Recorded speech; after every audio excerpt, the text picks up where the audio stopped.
Շնորհակալություն, ազգային ժողովի հարգելի փոխնախագահ, հարգելի գործընկերներ, ուզում եմ ուղղակի հիշեցնել, որ ես նախորդ ելույթումս ասացի, որ 10 րոպեանոց ելույթների ժամանակ կոնկրետ մարդկանց եմ անդրադառնալու, ընդդիմությունը ոնց որ միշտ փախած է մեն Թագուհի Թովմասյանն է այստեղ։ Ուզում եմ մի դրվագ պատմեմ, հարգելի գործընկերներ, որ տեղի է ունեցել սրանից 1.5-2 ամիս առաջ։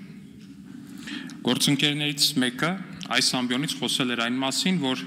հայրենասիրության մարմնավորում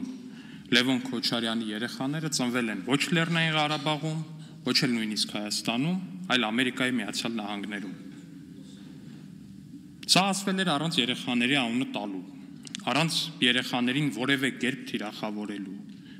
Մի պարզ պատճառով, որտեղ երեխաները իրենք չեն որոշում, որտեղ ծնվեն։ Որոշում են նրանց ծնողները եւ երեխաներին Ամերիկայում ունենալը, կներեք, բայց քաղաքական որոշում է։ Ինչևէ, այդ ելույթից հետո Լևոն Քոչարյանը մոտենում է մեր խմբակցությանը ու խնդրում, որ ընտանիքները փոխադարձաբար չթիրախավորվեն։ Այդ արտահայտությունը մենք կամ հենց մեկը ես դրան նայում ենք ոչ թե որպես Ռոբերտ Քոչարյանի որդու,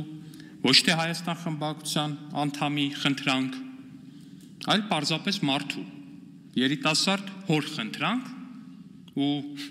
մեզ հատուկ միամիտ մարդազիրությամբ ընդունում ենք։ Այս դեպքից ուղիղ մեկ ամիս անց հայր եւ որդի Քոչարյաններին սպասարկող հայտնի տերտերի աջակիցները թիրախավորում են իմ 70-նանց մորը։ Շրջափակում իմ հասցեին վիրավորական արտահայտություններ անում, ամեն կերպ սադրելով, որ սկանդալ ստանան։ Քոչարյանի բոլոր լրատվականները, անխտիր բոլոր լրատվականները վիրավորական ու ծաղրական հոդվածներ ու տեսանյութեր են պատրաստում։ Սա այն ամենն է, ինչ պետք է իմանալ ձեր խոսքի արժեքի մասին։ Փորձում եք, չէ՞, ուժեղ տղամարդ առաջնորդի կերպար ստանալ, բայց շատ հաճախ մոռանում եք, որ ուժեղ տղամարդ լինելու համար նախ եւ առաջ տղամարդ լինելը անհրաժեշտ։ Իսկ տղամարդ լինելու համար պետք է սեփական խոսքը պահել իմանալ, սեփական խոսքի արժեքն իմանալ։ Սրա մասին գիտի յուրաքանչյուր հայ տղամարդ։ Շեշտում եմ, սրա մասին գիտի յուրաքանչյուր հայ տղամարդ։ Իհարկե հասկանում եմ, որ ժամանակին Ադրբեջանում Հեյդար Ալիևի երաշխավորագրով կոմունիստական կուսակցության անդամ դարձած Ռոբերտ Քոչարյանը գուցե այդքան էլ լավ չի հասցրել ուսումնասիրել հայ հասարակությունը, ծանոթանալ մեր հայերիս արժեքներին, սկզբունքներին, բայց ես կփորձեմ այդ բացը լրացնել։ Պարոնայք Ռոբերտ եւ Լևոն Քոչարյաններ, մենք հայերս բացարձակ մեծամասնությամբ քրիստոնյա ենք։ Քրիստոնեական արժեքների պղծումը քաղաքական նպատակահարմարությունից ելնելով մեզ համար անընդունելի է։ Պարոնայք Ռոբերտ եւ Լևոն Քոչարյաններ, մենք հայերս ծնողապաշտ ենք։ Մայրը մեզ համար սրբություն է։ Մենք մեր քաղաքական թշնամիների մայրերին անգամ միայն առողջություն ենք մաղթում։ Առողջություն եմ մաղթում տիկին Բելլային։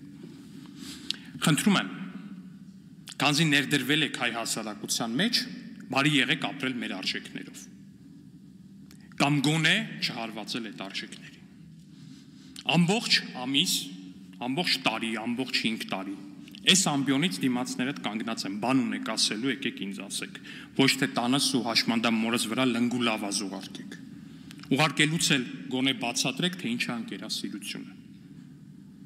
Բոլորով միասին եկել են տանս վրա, հետո հեռանցել, դրանից դիմաց թողնելով իրենց գաղափարակից եղբոր անշնչացած դին։ Խոսքը այն հայտնի սատկած մկան մասին է։ Անկեղծ եմ հարցնում, խեիք ձեր ընկերոջը թողել, վատ ընկերեր, իրար հետ չէիք սերնաց ու գողանում, իրար հետ չէիք ծակերում թաքնվում, երբ ձեզ ինձ հետ բանավեճի էին կանչում տարբեր հեռուստաալիքներում։ Ոնց կարելի է այդ աստիճանի ուրանալ ընկերությունը, ոնց կարելի է այդ աստիճանի ուրանալ իրար հետ անցած ճանապարհը։ Մի ուրիշ բան է։ Հենց լկտի արշավը, որ սկիզբը առել, Լևոն ու Ռոբերտ Քոչարյաններին սպասարկող տարատեսակ լնգուլավազի կողմից, այդ արշավը շարունակվում է այսօր ու շարունակվում է հնարավոր ամենալկտի թիրախավորմամբ ու այստեղ թիրախավորվում է ոչ միայն իմ անձը, այլև թիրախավորվում է կոնկրետ հանգամանք, հանգամանքը այդ հետևյալն է, հարգելի գործընկերներ, սրա մասին կա անհրաժեշտություն հենց այս ամբիոնից խոսելու, ինչքան էլ որ սա անձնական հարց է։ Թիրախավորվում է այն հանգամանքը, որ ես մեկն եմ այն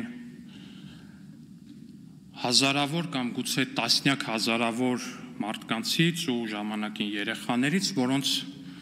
ծնողներից մեկը ժամանակին թողել է ընտանիքը, գնացել է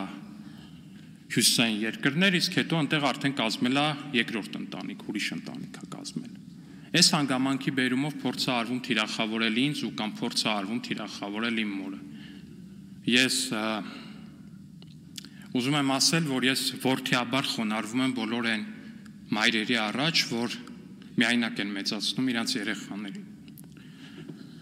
Ես գիտեմ, թե ինչ դժվար է դա ու ես գիտեմ, որ կյանքում միշտ գտնվելու են երկոտանի կենդանիներ, ովքեր փորձելու են թիրախավորել ձեզ դրա համար, թիրախավորել ձեր երեխաներին դրա համար։ Դիմում եմ նաև այդ երեխաներին։ Միշտ իմացեք, որ դուք շատ ավելի ուժեղ եք, քան ինչ որ երկոտանի կենդանի, ով մշտապես ու ցանկացած պարագայում փախած է մնալու ձեզանից ու այլ ասելու բան չի ունենալու, քան դրա թիրախավորումը։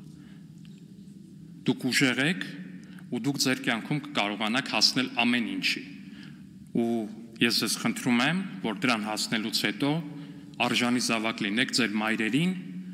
որոնք որ ոչինչ չեն խնայել ձեզ մեծացնելու համար, լինելով միայնակ մայր։ Խոնարհվում եմ բոլոր միայնակ մայրերի առաջ։ Շնորհակալություն։